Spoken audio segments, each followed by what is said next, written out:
So again, welcome everybody. Glad to have you here. Those of you that are here live here in Zoom, and we've got some that are here on Facebook Live, and some of you may be watching this after it's been recorded. But we're here every Saturday at this same time, same place, same station to deliver what we call Time to Tell the Truth. And if you're like I am, old school, back in the day, there used to be a TV show called To Tell the Truth, and different people would pop up, and only the person that stayed up was the person that was telling the whole truth and nothing but the truth. And I find out that in this age that we're living in, we're so lacking in the area of the whole truth as it relates to our health and our wellness. And then again, for those of you that don't know who I am, my name is Dr. Rosalind Shaw Belt. Most people call me Dr. Roz. I am the CEO of Dream to Life Productions and Ministry, an LLC, and nonprofit, as well as a wife. If you were here earlier, you saw my husband, a musician, and a bunch of other stuff. But here today, what I'm going to focus on is that I'm a certified wellness coach. And I'm happy to be that. And that's happened in the recent years of my life through a company by the name of Akana. It's where I first received my first certification in the certified econopreneur and lifestyle consultant. But then Dr. Eric Prince, naturopathic doctor, came to us, and I was able to then get a certified wellness coach, and I'm continually learning, continually researching and hearing about and learning about more information that hopefully today will be an asset to you. So there's so much going on in our lives. We literally, people are dying. Let me just cut to the chase and just say it like that, right?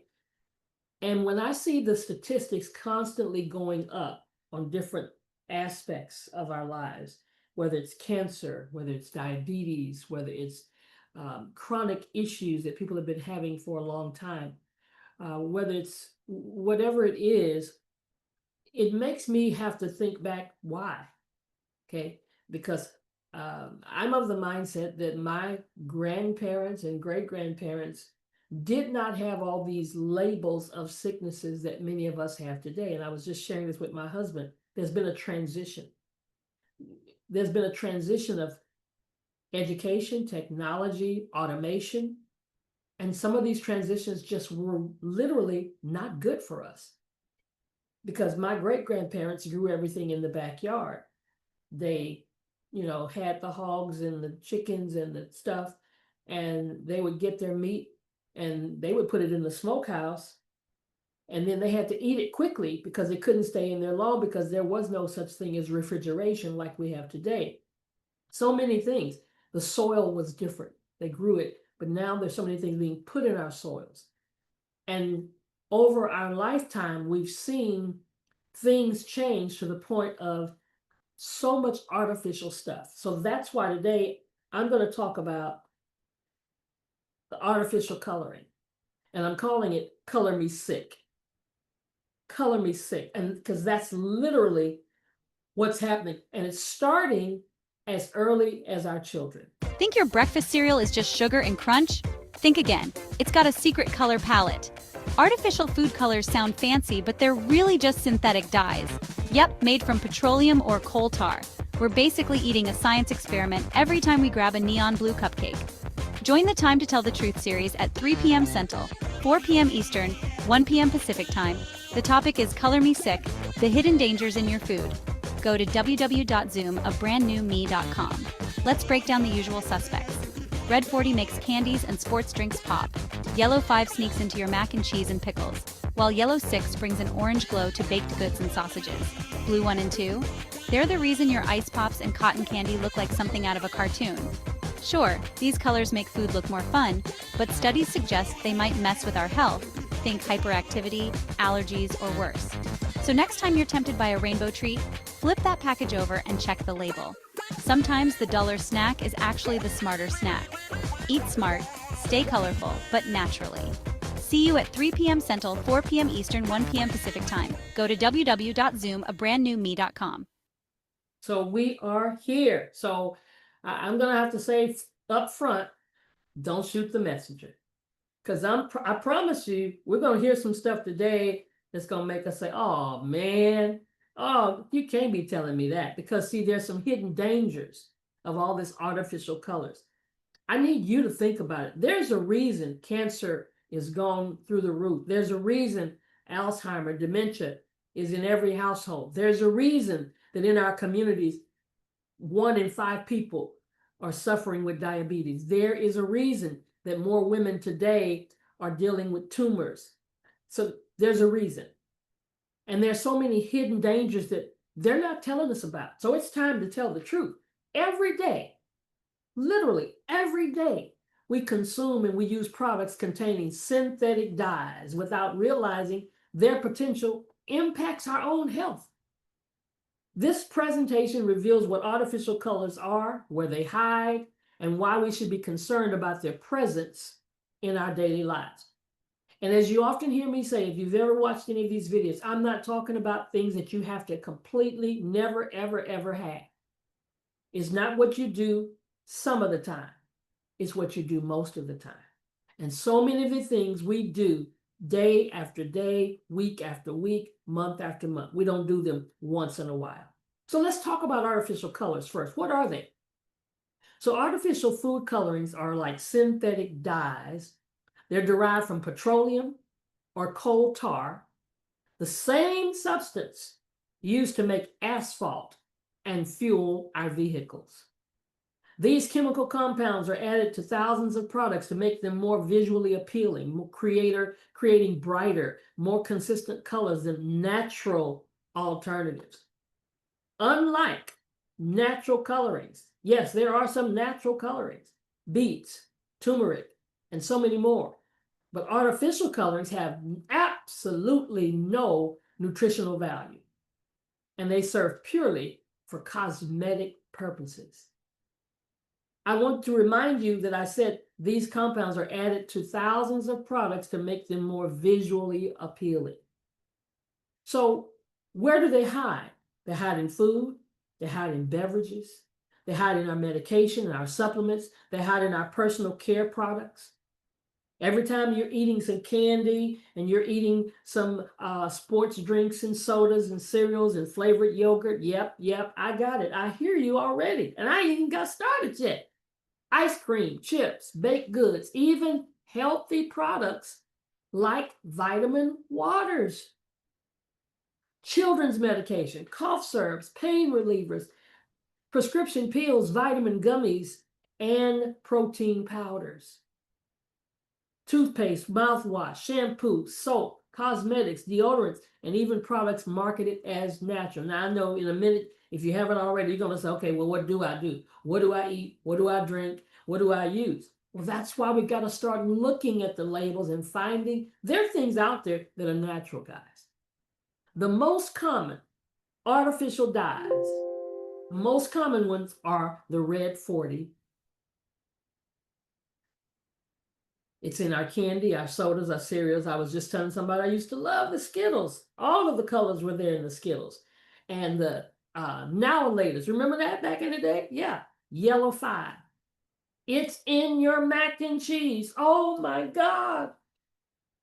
Yellow 5 is in your pickles and your chips, and Yellow 6 is in your baked goods and your sausages and your snacks, and Blue 1 and 2 is in your ice pops, cotton candy, and your frostings. How artificial food dyes affect your health. Food dyes are used to make our food look more appetizing. This seems somewhat superfluous, especially considering how appealing it is to behold a rosy red apple or an emerald bunch of broccoli. Nevertheless, companies have taken it upon themselves to add unnecessary, chemical color to many of the foods we eat. But are these artificial dyes in food bad for us, or are they just a bit of technicolor used to liven up a few sepia-toned food products? What are artificial food dyes made from? According to Healthline, people have been using organic dyes to color food for centuries. It wasn't until the first artificial ones were conceived, around 1856, that they started being made of synthetic materials. Back then, it was delicious, nutritious coal tar, but today these dyes are made of a much more modern commodity, petroleum. Knowing this, and considering how bad petroleum has proven to be for the planet and the public health, it's no wonder that several dyes have been studied for their potentially carcinogenic effects. Are artificial food dyes bad for you? Truth be told, the jury is still out on this particular subject. Conclusions regarding the safety of artificial food dyes have been more controversial and inconclusive. Of the hundreds of differently labeled food dyes created since the 1850s, only a select few have been found to include compounds and contaminants that are at least mildly toxic. According to Slate, studies have linked the consumption of high doses of artificial food dyes to birth defects, cancer, and organ damage in some animal test subjects. Meanwhile, childhood behavioral problems such as ADHD and hyperactivity have been linked to the consumption of food dyes, though even with the evidence from several scientific studies, there is still debate as to the validity of these claims. Nevertheless, reports by major news outlets like U.S. News and World Report seem to corroborate the behavioral effects that many of these dyes are having on children. At the same time, the Center for Science in the Public Interest, CSPI, has reported that several popular artificial colors, Yellow 5, Yellow 6, and Red 40, are all contaminated with known carcinogens. CSPI also states that the Food and Drug Administration, FDA, has openly acknowledged that another dye, Red 3, is a thyroid carcinogen in animals. As if that weren't enough, according to 100 Days of Real Food, some people have had allergic reactions to a number of common artificial dyes including Blue 1, Red 40, Yellow 5, and Yellow 6. Foods that contain any of those same potentially cancer-causing, allergy-inducing dyes are all required to have warning labels in Europe, even while the FDA openly allows them to be used in many of the foods eaten in the US, and while it's certainly been difficult to find unequivocal proof that the dyes themselves are intrinsically harmful, one might imagine that the EU's regulating body has a good reason to require these warnings. What health risks are associated with food dyes? It is believed that increased exposure to and consumption of many of these artificial dyes has led to brain cancer, bladder cancer, thyroid cancer, adrenal cancer, kidney cancer, as well as dangerous allergic reactions in some people. Yet even if the purported carcinogenic properties possessed by several of these dyes have been corroborated by scientific research, some advocates suggest that the dangers posed by the various food dyes can be lessened by just ingesting less of them. Unfortunately, that method of avoidance isn't really feasible in today's society. According to the Food Network, food dye consumption has increased by a factor of 500% in the past half a century, so it's not as if they are going away anytime soon. Nevertheless, many organizations like CSPI are trying to get some of these artificial colors banned, though the FDA continues to argue that they pose no credible health risks. Are artificial dyes vegan? Many natural dyes, those made from purple sweet potatoes, berries, spinach, and the like, are considered to be completely vegan, with the exception of carmine, which, while considered a natural dye, is actually made from bugs. However, according to Veg Facts, many of the artificial dyes found in food products are sometimes not vegan-friendly, including Blue 1, Blue 2, Citrus Red 2, Red 3, Red 40, Green 3, Yellow 5, and Yellow 6. That said, PETA maintains that these dyes are vegan enough, as they would only contain such trace amounts of animal byproducts. And and that's the argument they have. It's just trace amounts. But when you add one trace amount and everything you're eating has a trace amount, doesn't that create a whole amount at some point? And parents are warned every year to check their kids' Halloween candy for torn wrappers and that sort of thing. But this year, you might want to check what's in the candy straight from the manufacturer. We're talking here about artificial food dyes. In this On Your Side investigation, Morgan Hightower is getting answers about those safety concerns that's led to one state implementing a ban. California is banning several dyes in school lunches, dyes the U.S. Food and Drug Administration says are safe. But those FDA approvals were issued decades ago, and recent studies are fueling calls for a new look. You'll find them in any grocery aisle, and Halloween candy to cough syrups, cereals, and crackers. Artificial food dyes are in thousands of products. The average person right now is consuming about 5 times as much food dye today compared to 1955. Lizzie Davis is an assistant professor in UAB's Department of Nutrition Sciences. Artificial dyes are derived from petroleum and are used to enhance the appearance of food. It helps you kind of prime your brain into figuring out what flavor something is going to be.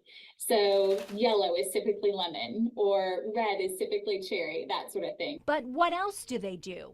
That's where the controversy lies. California lawmakers cited a state report when banning these dyes, which suggest a link to behavioral issues in certain children. We're looking at hyperactivity, inattentiveness, and sleeplessness, having trouble kind of just settling down. Davis says other studies show children with ADHD or oppositional defiant disorder could have more pronounced symptoms because of these dyes, but warns there's been no direct link because most foods with artificial dyes are highly processed and have other synthetic ingredients. Generally speaking, the product that we're talking about isn't deemed healthy. And so what part of that food is contributing to these negative symptoms? It's hard to parse all of that out. So how do you make the best choice for your family? Davis says stick with the basics. Higher intakes of vegetables, fruits, legumes, whole grains, low fat or non-fat dairy, lean meats, poultry, seafoods, nuts. Morgan Hightower, WBRC 6 News, on your side. So it's not really difficult, and I hope if you're like me, some of this just made sense, right? And so in that video, they said that what the science has told us happened decades ago. How long do we have to wait? How many people have to die? How many people have to be sick? Yeah, they say we're living longer, but how are we living longer? See, there's so many health concerns that have already been there to the point where other countries have already banned these dyes. And children are really, really vulnerable to the effects of the artificial colors because they're smaller body size, they're leading to higher concentration exposure. They have developing nervous and immune systems. They have a higher consumption of artificially colored products. All these cereals, the Fruit Loops, the Corn Flakes, they add each one. It has another color on it to draw the attention of the kid. And then they have limited ability to detoxify those synthetic chemicals. They can't even get them. They don't even bowel movement through their body. So the studies suggest a potential link between artificial dyes and behavioral issues, including hyperactivity and attention deficit. And, you got to be careful because they'll put a label on every single thing. Sometimes in my house, you just had to get a butt whooping. You didn't have ADHD. You didn't have, you didn't have any discipline problems. But there's so many potential health impacts, that these artificial food dyes are causing neurologically, even allergies. Some dyes, especially the red 40, yellow 5, they're triggering allergic reactions like hives, itching, and in some case, anaphylaxis in sensitive people. Neurological effects. Research has linked artificial colors to behavioral changes. Potential carcinogens. That was said in the previous video. When something is considered to be carcinogenic, a carcinogen, that means it has the potential to cause cancer. Did I not say at the beginning, our cancer statistics are higher than ever before? So there's a global regulation that's different. Here in the States, we permit many of the artificial colors until just recently, and you'll see some information I'll share with you later. All of a sudden, see, that's what I'm talking about. Studies that are decades old, but now only requires general artificial color on labels without specifying which ones. And that's because they say, oh, it just does a little bit. But my point is the little bit that it does, we multiply it by using multiple products that have that little bit. So it ends up not being a little bit. The European Union, they require warning labels on the products containing 6 specific colors. The label says may have adverse effect on activity and attention in children. Norway and Sweden have banned many of the artificial colors completely, requiring the manufacturers to use natural alternatives. Why is that? Because they're more concerned about the health of their citizens than we are in the United States. We're concerned about, is it going to make money? So how do we protect ourselves? Read the labels carefully. Check for FD&C followed by a color and a name. FD&C red number 40. Or simply artificial color. When you see that, run, Forrest, run. Choose natural alternatives. Look for products colored with fruit, vegetable extracts. Is it a little bit more work we got to do? Absolutely. But is the work worth doing to save the lives of your family, to keep us healthy? Beta carotene, turmeric, spirulina, or beet juice. All of those are natural alternatives. And then cook for scratch.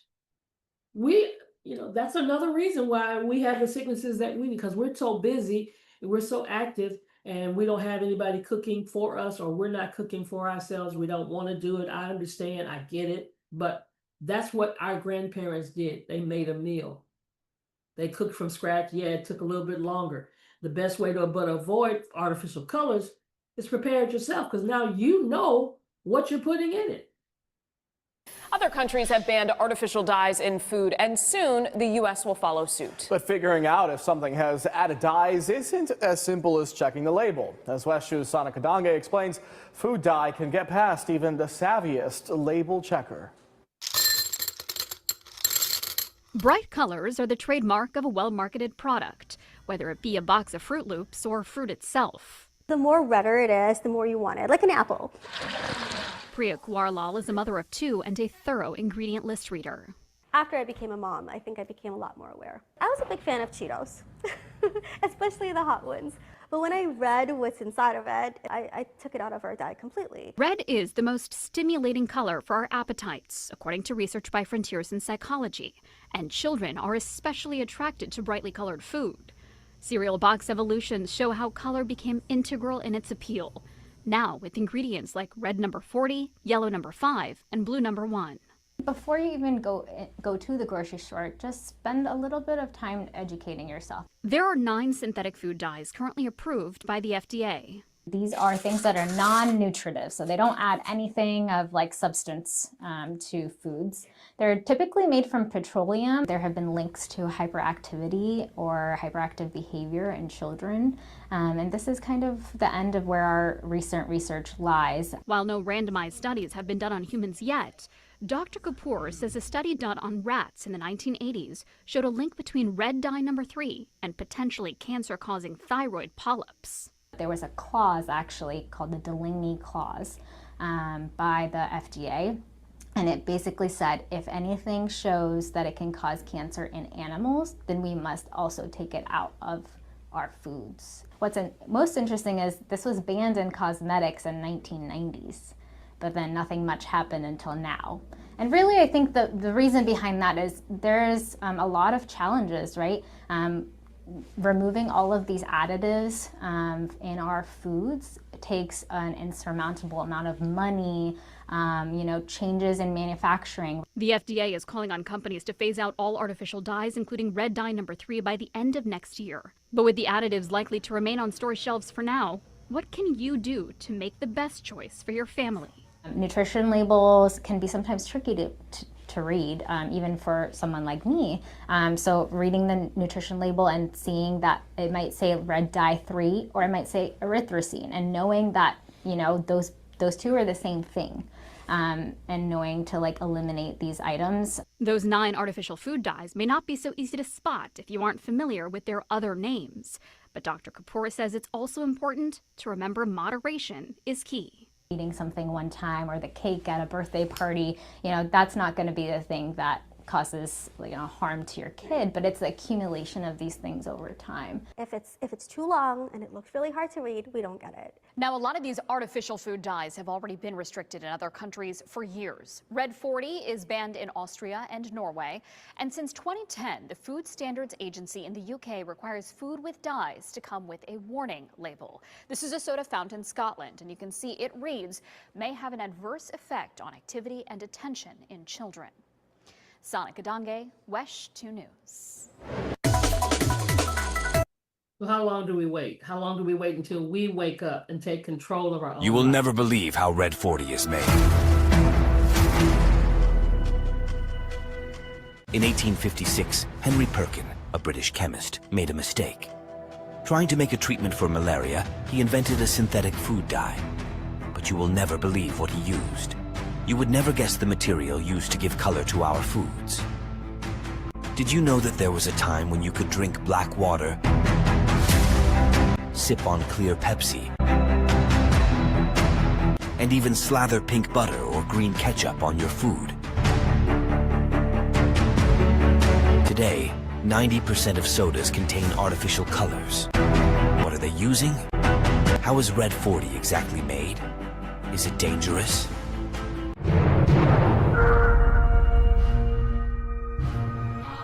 Today, we're diving into the fascinating history of synthetic food dyes.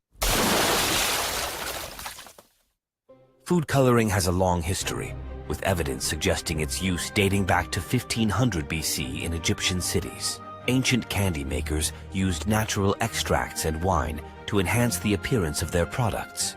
However, during the Middle Ages in Europe, food aesthetics took a back seat as people focused on producing their own food rather than being concerned with how it looked. The modern age saw a resurgence in the importance of food aesthetics, driven by urbanization, trade, and the importation of spices and colors. Augsburg, Germany, for instance, enacted one of the first food laws in 1531, regulating spices and colorants, but it remained expensive to use. In 1856, an 18-year-old British chemist named William Henry Perkin was working as a research assistant for a renowned chemist, and he was attempting to synthesize quinine, a treatment for malaria. With the expansion of the British Empire into remote parts of the world, malaria was wiping out populations of British civil servants and soldiers in the newly established colonies. His experiments involved coal tar, a byproduct of fuel production from coal. However, a mistake in one of his experiments led to the creation of a dark powder. Curious, Perkin washed his flask with alcohol, and to his surprise, he discovered a bright purple residue. Perkin decided to use this newfound substance to dye silk, and it turned out to be a remarkable success. This accidental discovery marked the birth of the world's first synthetic dye. During the 19th century, there was a significant issue with food adulteration in both Britain and the United States, where manufacturers added dangerous metal salts like copper sulfate and lead chromate to make pickles, jellies, and candy appear more vivid. With the discovery of Henry Perkin, coal tar dyes offered a safer and more vibrant alternative, requiring only a small amount and leaving the flavor unaffected. This discovery initiated a golden age of experiments with chemists creating various coal tar-based colors. Henry Perkin established a company to produce dyes, and even Queen Victoria was spotted wearing a dress dyed with Perkin's synthetic mauve color. Food companies began to adopt coal tar colors, using them in products like butter, candy, and alcohol. However, it was not all smooth sailing. Workers in coal tar color factories soon started to develop health issues, including bladder cancer. The public started to be preoccupied. Concerns arose about the safety of coal tar dyes, and the 1906 Pure Food and Drugs Act in the United States granted authorities the power to regulate the approval of food colors. This act drastically reduced the list of permitted synthetic colors from 700 to just 7. People started to realize that cherries that once were red were now naturally yellow. Over the years, more colors were permitted, increasing to 15 by 1931. However, in 1950, dozens of illnesses caused by brightly colored Halloween candy led to the removal of several coal tar colors from the approved list. Red 2, initially made of coal tar, also faced controversy with some tests, suggesting it caused tumors in female rats, leading to its removal from certain products. An absolute disaster for food companies who could not afford natural dyes like saffron to color their foods. Food manufacturers gradually stopped using coal tar. Instead, they substituted it with petroleum. You heard right. The artificial food colorings used in 90% of the sodas you drink are made out of petroleum. They undergo rigorous testing to ensure they contain no traces of the original petroleum. However, there are still concerns about potential health effects, such as hyperactivity in children and purported contraceptive effects. Over 40% of the food in the standard grocery store has artificial food coloring, and most of that's Red 40. A significant portion of the food we consume today is processed. We all know that. These processed foods undergo alterations from their natural states for various reasons, such as eliminating harmful bacteria, improving visual appeal, and extending shelf life. In fact, about 70% of the average American's diet is composed of processed foods. Many of these foods wouldn't look nearly as appetizing if it weren't for food coloring. Yellow number 6, pain reliever with blue number 1. Red velvet cake mix, more like red velvet number 4. How about Toucan Sam? They color their cereal with a triple dose of artificial colors, and that's a problem because artificial colors are directly linked to hyperactivity and obesity. The research shows that for kids who have ADHD, exposure to certain food additives, including some preservatives and food dyes, can exaggerate their symptoms. And 10% of children in the U.S. have been diagnosed with ADHD. So if you're concerned about that, or even just being a parent in general, move away from the processed foods, limit or restrict their use. Food dye has the ability to damage your DNA. I mean, that's just mind-blowing. And yet, the FDA Food Advisory Committee held a hearing, and they voted 8-6 not to recommend banning artificial food coloring or requiring a warning label. They made it legal. It's still legal. There's no warning label. But they were asked, this whole committee was asked in a questionnaire, is there a need for additional studies on red number 40? 93% of the committee said yes, 7% said no. 93 of them are saying, yeah, there's a need for additional studies, but we're still going to make it legal.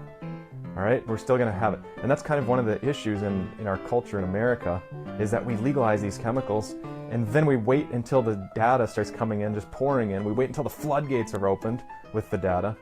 Currently, there are 7 artificial colors generally permitted in food. Blue 1, blue 2, green 3, red 3, red 4, yellow 5, yellow 6. Blue 2 is the only one in this list that is not derived from petroleum. But why do we even need artificial food coloring when there are plenty of natural options available? One key reason is cost. Synthetic dyes can be mass-produced at a fraction of the cost of gathering and processing materials for natural dyes. Another advantage is shelf life, as artificial dyes often outlast their natural counterparts of the same color. The future of food coloring remains uncertain. Regardless of the direction food coloring takes, one thing is clear. The way food looks is just as important as how it tastes. When you go buy food, keep an eye on the ingredients, and I hope you make the right decision.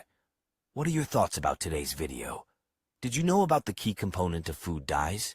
Leave your comments down below. And remember to drink a lot of water. See you soon. So now, that was a little lengthy, but I wanted you to hear the history. You know, sometimes we don't know where things come from. We don't know. We saw the people with coal tar. See, there's an evolution that has taken place regarding our diet, our food, and we've shared this in other sessions. But the Industrial Revolution of food, mass production took over in the 1800s and the 1900s. And so natural colors faded during the processing and transportation. Then the psychology of color. We look at it and we want the color. And the manufacturers and the people that are producing it, who are selling it to us, they know that. So they appease us because we want the colors. Our kids want the colors, the vibrant, consistent colors, especially the children. And then the competition. Grocery stores expanded. Products needed to stand out visually on increasingly crowded shelves. And that's why they put them at the end cap, so that we can see them when we're walking by. You only went in the store to get one thing. And then the dark side is concealing poor quality. Common deceptive practices in the 1900s. The colors deceive us, guys. The meat may be sitting there spoiled, but then they turn on a light to brighten it up, bright red dyes that they put into it to mask the decay. I said earlier, our grandparents and great-grandparents, they grew the chickens and the hogs and the cows and stuff. And when they would kill them and save them for meat, there was a small length of time, a small space of time that they had to eat it. But as many of our naturopathic doctors will tell us, You don't know how long it's taken before it's been shipped to your grocery store and sitting on the shelf, and then they put the dye in it and they put the lights on it to make it look like it's fresh, when it's really rancid. Rancid butter, colored yellow to appear fresh, watered down milk with yellow dye to restore the cream appearance, copper sulfate added to vegetables for vivid green color. That's why so many people are starting to get back into growing themselves. Growing inside your house, growing outside your house, getting a pot, growing something, so you know what's in the soil and you don't have to have the dyes. I mean, I'm growing a tower garden in the house where I'm getting vegetables and fruits, and mostly lettuces, and I've discovered so different of a taste between those lettuces and the ones that I can get from the grocery store. Matter of fact, you get them from the grocery store, you better hurry up and eat them because they start wilting so fast. Manufacturers, Dr. Harvey Wiley said this, manufacturers sometimes use highly toxic substances, including lead, copper, and mercury compounds to create appealing colors with no regulation or oversight until the Pure Food and Drug Act of 1906. There's basic economics of color, natural versus synthetic. It doesn't take a rocket scientist to figure this out. Is it natural? Is it synthetic? Natural dyes, expensive ingredients like saffron, worth more than gold by weight, unpredictable results in limited color range, poor stability during processing and storage. But then that coal tar, you saw the men's faces, right? You saw people that are getting sick. They were getting sick back in the day. Petroleum dyes, extremely cost effective. Now, if you're a businessman, that's what you're looking at. From mass production. Consistent, vibrant colors that remain stable, easily standardized across product lines. That's what makes money. So therefore, you have up 95% reduction in coloring costs, longer shelf life, reducing the product waste, and then you have higher consumer appeal driving sales. And guess what? They're not concerned about you, the person. They're not concerned about you and your health. They're concerned about the sales. So it's a branding revolution. Colors became central to brand recognition and marketing strategy, creating powerful consumer associations that persist for generations. Remember back the orange cheese puffs? No natural reason to be that color, none whatsoever. Purely for brand recognition and visual excitement. We get excited eating them, so we don't eat one, we eat the whole pack. Breakfast appeal, the children's cereals, vivid rainbow colors to create excitement. Because you're trying to get your kid to eat some breakfast. And they stand out in the competitive breakfast aisle. Candy marketing. Studies show children consistently choose brightly colored candies over natural looking versions, even when taste is identical. I remember in the Nihilators, I didn't want the dark colored Nihilators. I wanted the orange, the yellow, and the red. Those were my favorite Nihilators. Same thing with the Skittles. You don't want the dark ones. You want the brighter colors. So when we look at the regulatory backlash, we see it goes all the way back in time. See, in 1906, the Pure Food and Drug Act passed, regulating poisonous or deleterious color additives for the first time. 1938, the Federal Food, Drug, and Cosmetic Act requires safety certification of all color additives. 1960s, over 65 previously approved dyes banned. He was just talking about that in the video. 1990, the red dye number 3 partially banned after studies linked it to thyroid tumors in laboratory animals. And then in 2010, the FDA acknowledges evidence that artificial colors may exacerbate hyperactivity in susceptible children. Look at the timeline, guys. How much longer are we going to wait to take care of ourselves, to take control of our lives? See, there are different standards. What drove me to this more than anything else is when I see other countries that have already banned all this stuff. And why won't we do it here in the United States? European nation, stricter regulations with warning labels required. If you had a Snickers bar, if you had a Skittles, if you had a certain drink that you love to drink, a red drink or a yellow drink, and it had a label on it that says may cause cancer, Like if like they finally did for cigarettes, and some people still smoke. I don't get it. I don't mean everybody's gonna stop doing what they're doing, but at least I had a warning label, and I can't blame anybody but myself. The European Union regulations on the warning labels. If it's got red 40, yellow 5, and yellow 6, it requires a warning label. If it's got red 3, it's banned completely. And many of the US companies reformulate products. That's why when you go and you travel from different places, you can't bring certain foods back through there. You can't bring food from the United States to some of these other countries. Because the United States, the FDA permits the foods. Just recently, they banned the red 40. Just recently. So as consumer awareness grows, the industry is gradually shifting back to its roots, but with advanced technology. 76% consumers, the percentage of Americans concerned about artificial colorings in their food, according to a 2023 survey. We're just starting to wake up. $3.2 billion. That's the projected value of the natural food coloring market by 2027, growing at 8.4% annually. They've made a lot of money on our pain. And 67% major food brands have committed to removing artificial colors by 2025. They're a long way from that. While natural colors still face challenges with stability and cost, innovation in food science continues to close the gap, offering healthier alternatives. I need you to put in the chat, I need healthier alternatives. If you're on Facebook, put it in there. I need healthier alternatives. I've got to start using. To the issue of food dyes, Secretary of Health and Human Services Robert F. Kennedy Jr. is expected to call on food manufacturers later this afternoon to phase out the use of 8 dyes in our food supply. Chief Medical Correspondent Dr. Tara Narula is here with the latest. So tell us about these particular dyes and the concern here. Well, this is such a huge topic, and we've come such a long way from the 1800s when we first saw the first synthetic dyes made from byproducts of coal used in butter and cheese to today, where we see lots of these synthetic dyes used in candies, cereals, sports drinks. It's almost everywhere. So we are specifically talking about these 8 synthetic dyes. Now, the FDA has oversight over the synthetic dye arena, and essentially they do review the science, but they say even though they review it, they can't be absolutely certain that there's no risk. Their official position is that while most children have no adverse effects, some children may be sensitive.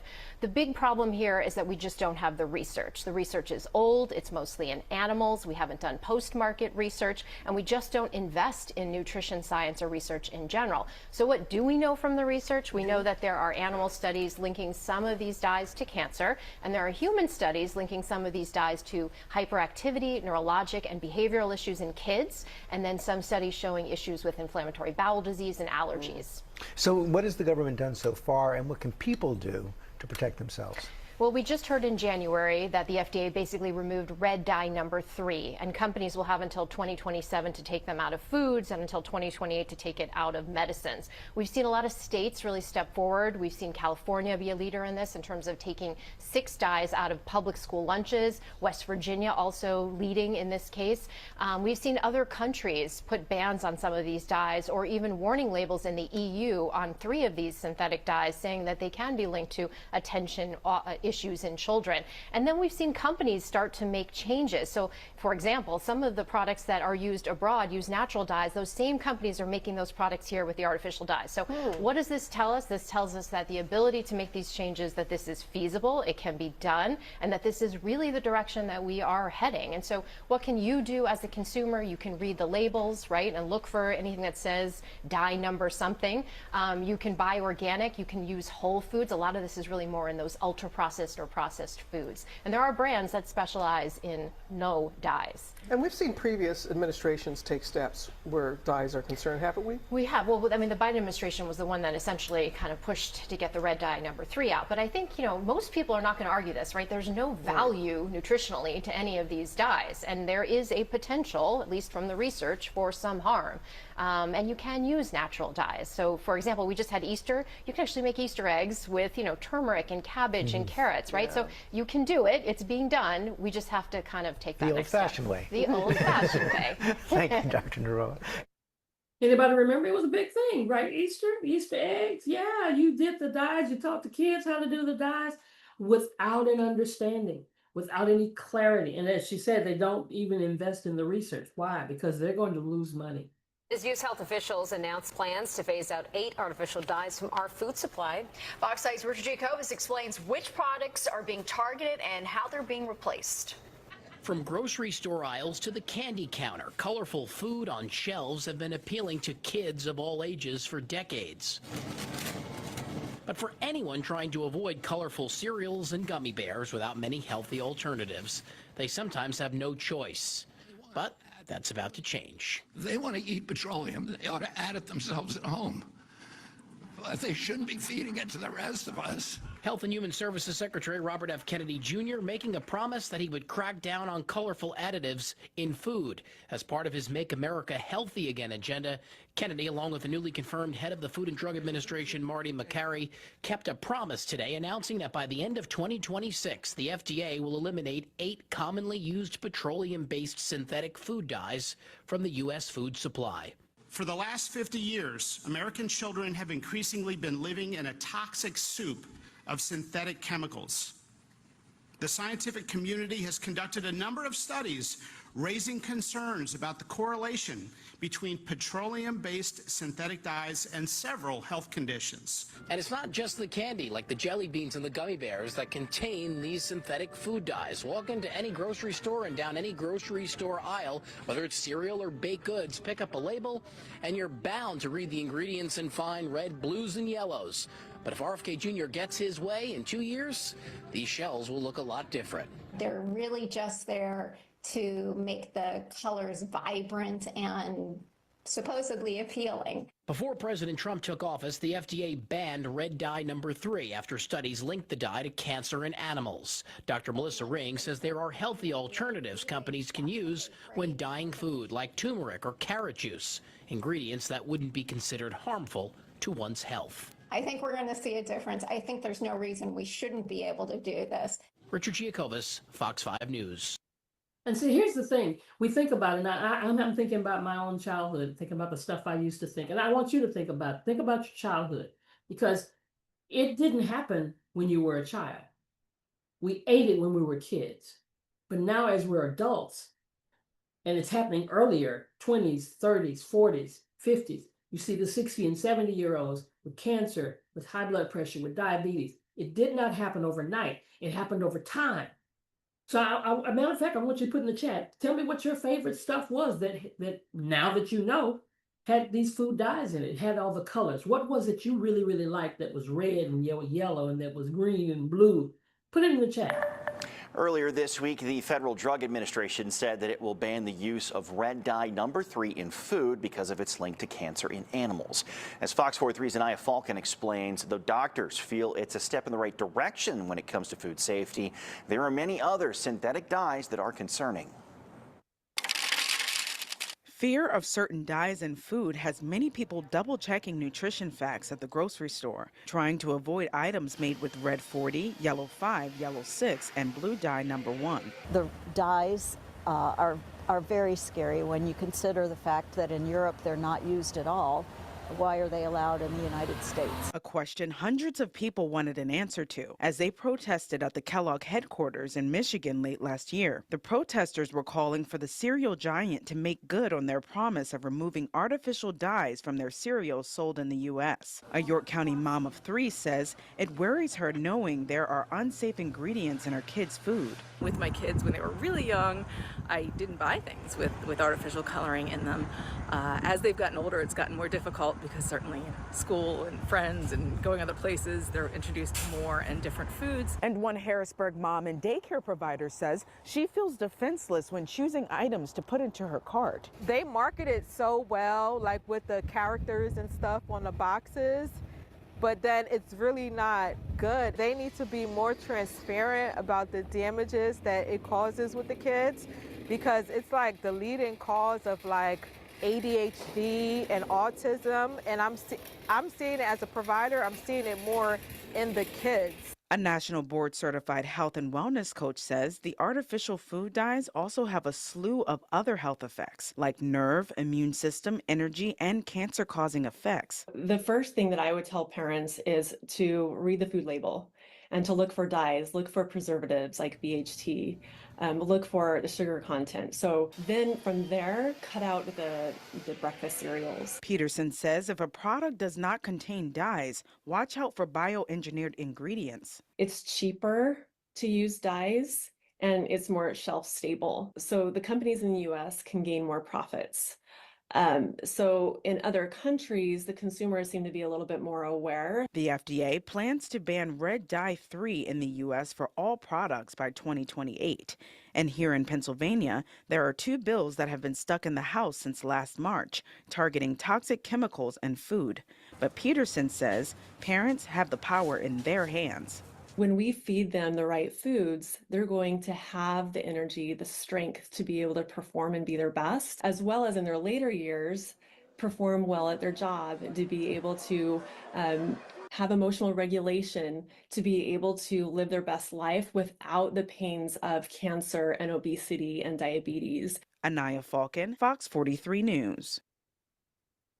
Absolutely amazing. So all of this stuff is hidden in plain sight. So I'm going to stop for today. We're going to do part 2 of this on next week because we've got to get into this and recognize there are the alternatives that we need to do.